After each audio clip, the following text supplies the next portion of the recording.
আজ 19শে ডিসেম্বর। আপনি কি জানেন আজকের দিনের ঐতিহাসিক গুরুত্বটা কি? আজকের দিনে কি হয়েছিল? আজকের দিনে 1873 খ্রিস্টাব্দে স্যার উপেন্দ্রনাথ ব্রহ্মচারী জন্মগ্রহণ করেন। তিনি ছিলেন ব্রিটিশ ভারতের একজন বিখ্যাত চিকিৎসক এবং বৈজ্ঞানিক। তিনি কালাজ্বরের ওষুধ ইউরিয়া স্টিয়াবাইন আবিষ্কার করেন।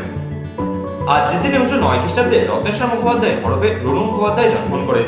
তিনি ছিলেন একজন বিখ্যাত কীর্তনিয়া, সুরকার, গীতিকার এবং সঙ্গীত শিক্ষক। আজকের দিনে 1934 খ্রিস্টাব্দে প্রতিভা দেবী সিং পাটিল জন্মগ্রহণ করেন। তিনি ছিলেন ভারতের দ্বাদশ এবং ভারতের প্রথম মহিলা রাষ্ট্রপতি। তিনি 2007 সাল থেকে 2012 সাল পর্যন্ত ভারতের রাষ্ট্রপতি হিসেবে দায়িত্ব পালন করেছিলেন। আজকের দিনে 1860 খ্রিস্টাব্দে লর্ড ডালহৌসি মারা যান। তিনি ছিলেন ভারতের একজন গভর্নর জেনারেল।